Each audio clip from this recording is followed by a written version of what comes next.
Quando a gente tem condições, já vem pessoas que ficam pulando de uma igreja para outra, são gente assim, gente que não tem condição. Então, qualquer coisa, qualquer novidade aceita, qualquer novidade vai ser o outro mundo. A gente já teve aí gente que foi abalada por religioso, abalada por uma doutrina do velho alimento, até igrejas, até pastores, se deixaram levar por isso. Ah, você precisa ouvir. Bom, você já ouviu sobre os encontros secretos? É tremendo. E aí muita gente entrou nessa. Muita gente entrou nessa. Até obreiros entraram nessa. É uma prova de que as pessoas não tinham condições. Filhos, namorados, de sua fé. E aí a pessoa fica oscilando. Banqueando. Porque falta de condição. Uma pessoa que tem certeza de salvação, certeza de vida eterna, e Jesus veio, dentre outras coisas, para nos dar certeza de vida eterna.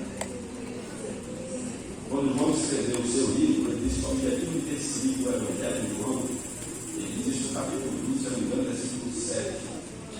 O Senhor Jesus fez tantos outros milagres e tantas outras maravilhas, mas estes registrados no seu Evangelho foram selecionados com um propósito de gerar fé nele para a salvação. Esses foram escritos para que criares que Jesus é o Filho de Deus e querendo criares vida em seu nome. Eu acho que a gente se consegue entender. Então, mas quando a pessoa não tem condição, ela abre portas. Uma pessoa duvidosa é uma pessoa que abre portas. Tá? Que abre portas. E é muito perigoso abrir portas. Muito perigoso abrir portas. E nesse caso aqui, a gente tem alguns exemplos.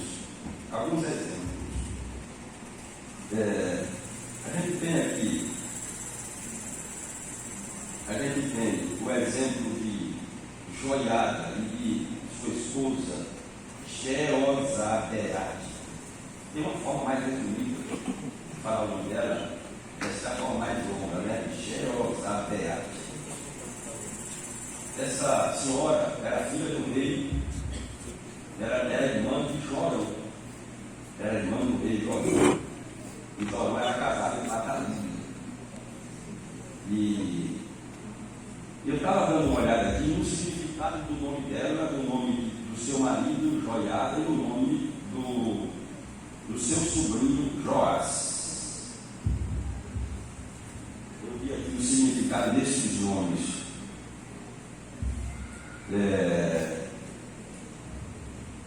O nome de Jeozabeate quer dizer o Senhor jurou. O nome Joás quer dizer o Senhor deu. E Joiada quer dizer o Senhor sabe. A gente se lembra que o Joás ele se tornou o único exemplar da família de Davi. Portanto, se Joás tivesse morrido, então toda a promessa que Deus tinha feito relacionada à família de Davi, nunca faltaria um descendente de Davi no trono, essa promessa teria desaparecido. Mas aí vem Jeozabeate, o Senhor jurou. Não é? O menino deu o nome de Joás, o Senhor deu. O marido dela, Joiada, o Senhor sabe. E aí eles tomam Joás, a sua tia toma ele, e entre os seus irmãos estavam sendo assassinados. Ele tinha apenas uma ano de idade e um esconde no templo. O esconde na casa de Deus. E bom é quando a gente esconde os meninos na casa do Senhor. Os filhos protegidos na casa de Deus. Ela escondeu. E Joás foi criado por esse casal abençoado. Olha, irmão, para você ter uma ideia, Joiada foi um sacerdote, um homem de Deus, temente a Deus, obediente a Deus. Sua casa era abençoada, o seu filho na cabeça era profeta. Olha que lá abençoado, uma mãe abençoada, um pai abençoado, irmão profeta. E Joás foi criado nesse ambiente espiritualmente saudável, e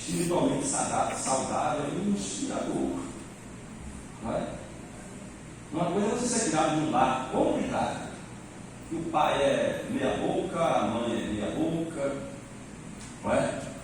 Mas outra coisa é você ser criado num lar quando o pai é um crente exemplar, onde a mãe é exemplar, e onde os irmãos, seus irmãos também são bons crentes. Isso faz com que a gente seja, a gente se inspire, porque todo o ambiente coopera para que a nossa vida espiritual seja uma vida abençoada. E Joás foi criado nesse caminho. Veja que quando a gente lê o texto sobre Joás, vai ter, o Espírito Santo vai dar sempre um destaque à joiada.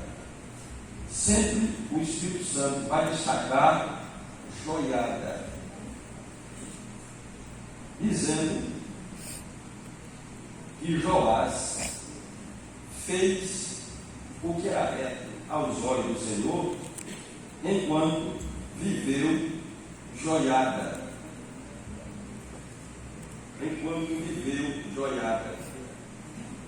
Veja aí,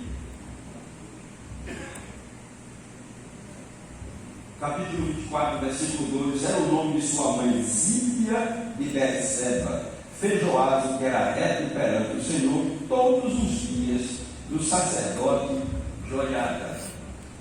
Veja o capítulo 24 e o versículo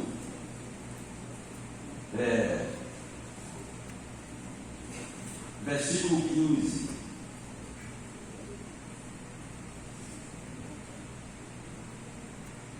Eu vou ler o capítulo 1, versículo 14.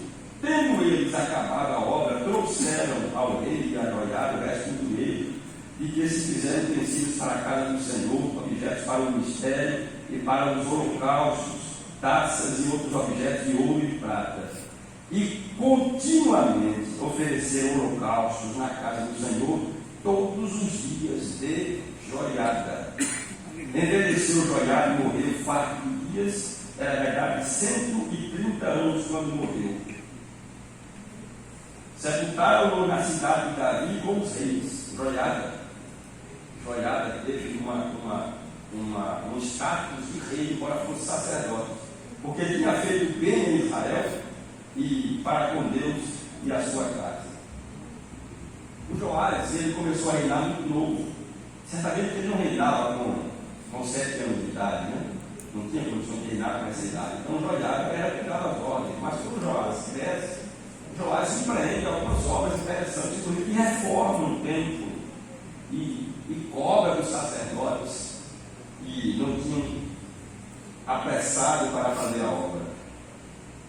Veja que quando Joás empreende essa reforma do templo, colocando uma caixa na entrada da igreja para as pessoas colocarem ofertas, ouro, prata, para reformar o templo, olha o que diz a Bíblia no capítulo 24, versículo 9: publicou-se em Judá e em Jerusalém, que trouxesse ao Senhor o imposto que Moisés, servo de Deus, havia posto sobre Israel no deserto.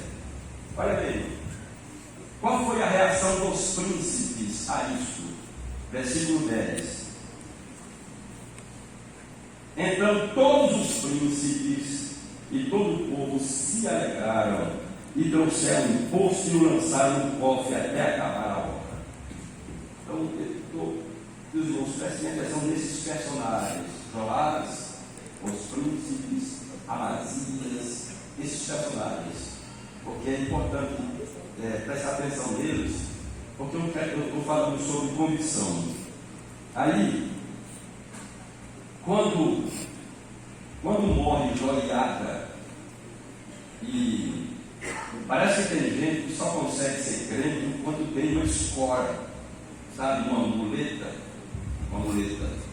enquanto está escorando. É o filho que é crente enquanto tem o pai vivo, enquanto tem a mãe viva, É a mulher que é crente quando tem o marido vivo, é o marido que é crente quando tem a mulher viva. Não é? Quando tem um amigo, um irmão da igreja que cobra, que vai na casa, que leva para a igreja, que chama, que insiste, que até abusa. Não é? Quando tem um pastor bem chato, que vai lá e o tempo todo, aí a pessoa ainda se mantém. Mas quando ela fica sozinha, sem nenhum apoio, parece que a fé elabora, não havia convicção nenhuma, sabe? Não havia conteúdo. Alguma coisa que o vento soprou e foi-se. E aí Joás, que foi este rei, que começou bem, o texto diz, fez o que era reto perante os olhos do Senhor, enquanto Joiada viveu. Aí, quando Joiada morre, e Joás reinou, se eu não me engano, 41 anos. Então teve reinado longo, 41 anos. Tempo suficiente para se firmar, para amadurecer, para ser um homem de Deus. Porque foi criado num ambiente absolutamente saudável, num ambiente que dá condições de desenvolver a sua fé ao limite máximo. Mas aí quando Joiada morre, olha quem procura Joás para mudar as coisas. Versículo 17. Depois da morte de Joiada vieram os príncipes, aqueles príncipes, e quando Joás empreendeu uma reforma na casa de Deus e convocou todo mundo para cooperar, os príncipes se alegraram com aquilo e eles deram oferta lá. Mas agora, com a morte de Joás, de Joiada, depois da morte de Joiada, vieram os príncipes de Judá e se prostraram perante o rei, e o rei os ouviu. O que é que esses príncipes queriam? Eles queriam, olha, irmãos, quantas vezes você lê no Antigo Testamento, dentro do Pentateuco, também você vai ler isso no livro dos profetas, dos reis, você vai ler muito. No livro do Êxodo, então, quantas vezes? Você vai ver Deus fazendo uma obra grande, ou prometendo fazer uma obra e dizendo para que Israel saiba que eu sou o Senhor. Essa é uma expressão repetida no Antigo Testamento. Eu não vejo essa expressão repetida no Novo Testamento, não vejo. Mas no Antigo Testamento essa expressão para que saibam que eu sou o Senhor. Por quê? Já falei isso aqui algumas vezes. A grande batalha de Deus com Israel no Antigo Testamento era fazer com que Israel se convencesse de que não havia deuses, de que só havia um Deus, de que não havia deuses. Mas muitas vezes Israel, na grande maioria das vezes, Israel não atentou para isso. Parece que Israel entendia, muitos de Israel entendiam o seguinte: bem, existe o nosso Deus, mas existem também os deuses dos filisteus, por isso que eles são a nação que são, por isso que eles cresceram, por isso que eles se multiplicaram, por isso que eles são, porque também eles têm a sua religião do seu Deus.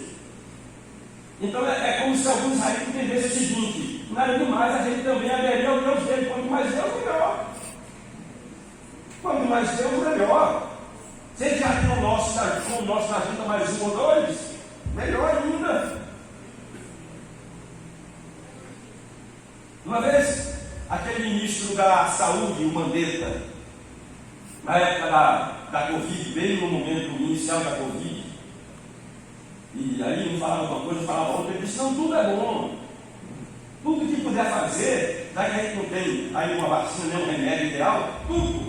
Uma oração é bom, uma reza é boa, um chá é bom, tudo. Entendeu? Então em Israel, eu acho que eles entendiam um pouco isso assim. Eu acho que é como muitos de nós entendem: pastor, você acha que Deus é só aqui? Os outros também têm Deus. É mais ou menos assim: Nataniel vai embora, ou corre. E aí vem outro pastor, Aí já vem uns irmãozinhos, já conversar com esse pastor, o pastor Nathaniel era muito duro, entendeu? Muito rígido.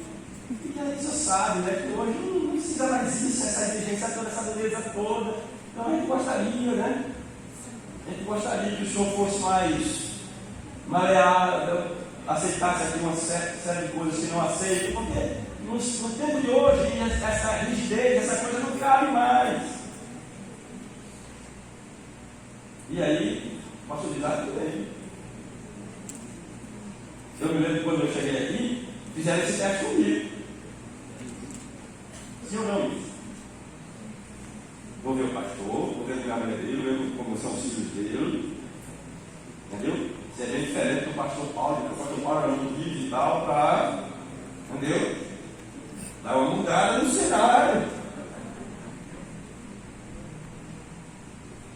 E aí foram esses príncipes, se prostraram diante do rei e fizeram esse pedido: rei, é o seguinte, a gente sabe que o Senhor é Deus, Deus de Israel, mas as outras nações também têm seus deuses, suas religiões, seus cultos, seus ídolos. E esses deuses verdes também abençoou eles se tornaram nações. Então a gente queria uma maior abertura aqui, que a gente pudesse cultuar o Senhor e tal, mas também que a gente tivesse a liberdade de cultuar outro Deus, quanto mais melhor. Quanto mais Deus, melhor. E o texto diz que Joás ouviu a voz desses príncipes.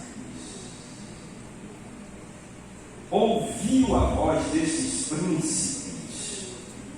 Diz o texto: deixaram a casa do Senhor Deus de seus pais e serviram aos postes ídolos e aos ídolos, e por esta sua culpa veio grande ira sobre Judá e Jerusalém. Viu como é uma pessoa que não tem convicção? Alguém que fez obras, que empreendeu uma reforma na casa de Deus, tudo aquilo era algo técnico.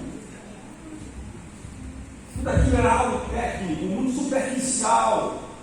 Enquanto viveu Joiada, pastor Joiada morreu, Joás revelou que não tinha condição nenhuma de sua fé, comunhão nenhuma com Deus. Porque quem tem comunhão profunda com Deus, quem conhece o Senhor de perto, não abre portas para algo tão absurdo como Joás abriu. Eu pergunto aqui, será que nós estamos tanto tempo na igreja, quanto mais passa o tempo, mais maleáveis nós ficamos? Quanto mais passa o tempo, a gente fica mais eclético?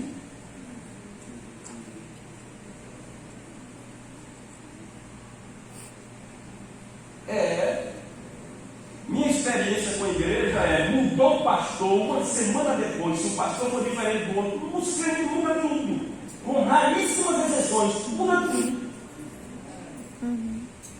Muda tudo. Eu ouço alguém dizer: eu não mudo, quero ver.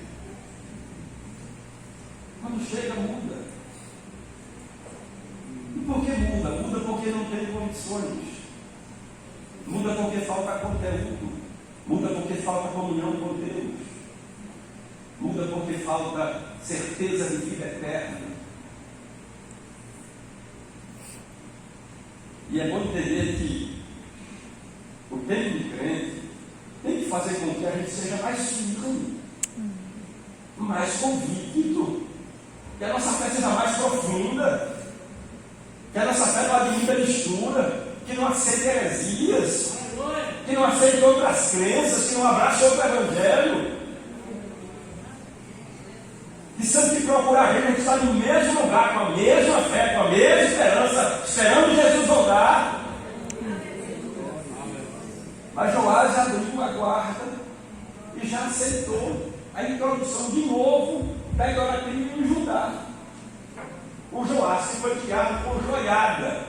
E Joás estava tão convicto disso, tão aberto a isso, que a Bíblia diz que Deus mandou a ele um profeta.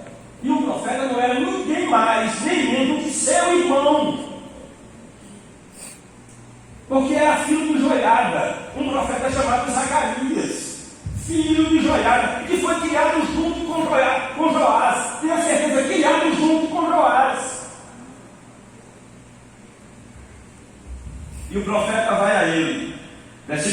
Espírito de Deus se apoderou de Zacarias, filho do sacerdote Joiada, o qual se pôs em pé diante do povo e lhes disse: assim diz Deus, porque transgredis os mandamentos do Senhor, de modo que não prosperais? Porque deixaste o Senhor também, ele vos deixará. Conspiraram contra ele e o apedrejaram, por mandado do rei, do pai da casa do Senhor.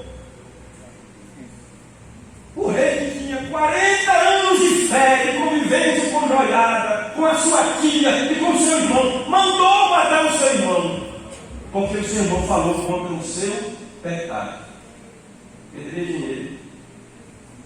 E aí o texto diz assim, ó, o Espírito Santo diz: assim o rei Joás não se lembrou da beneficência que Joiada, pai de Zacarias, lhe fizera, porém matou-lhe o filho.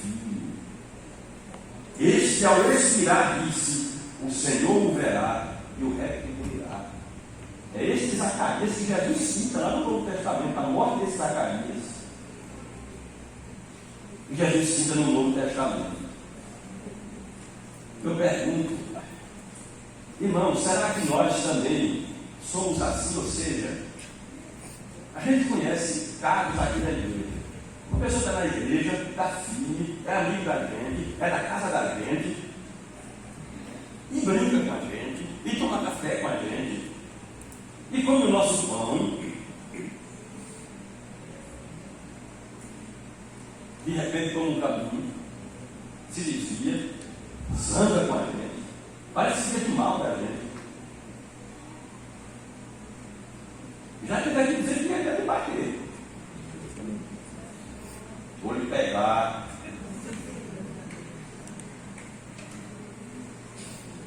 Já puxaram o facão pra gente,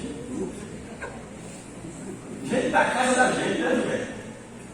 Gente da casa da gente. Já puxou o facão para a gente, para expulsar a gente da casa. Veja como, quando uma coisa errada entra, a gente começa a ver o crente bom até a paz do Senhor dele é conhecida.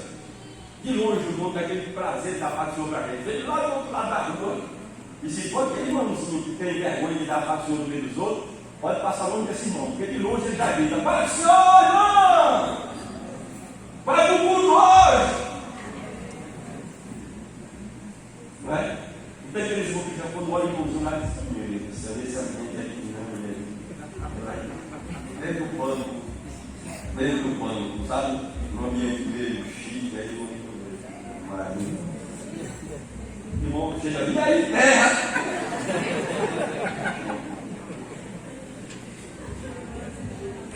Não é?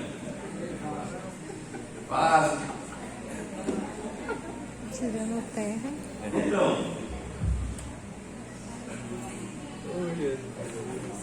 aí, eu fico pensando como alguém pode. Joás já devia ter aqui 40 anos, mais de 40 anos de vida, manda matar o seu irmão, porque profetizou contra os seus atos errados. E aí, quando Joás morre, o texto diz que ele é sepultado, mas não é sepultado no túmulo dos reis, com honra de rei. Joiada foi sepultado como sacerdote com honra de rei, Joás não.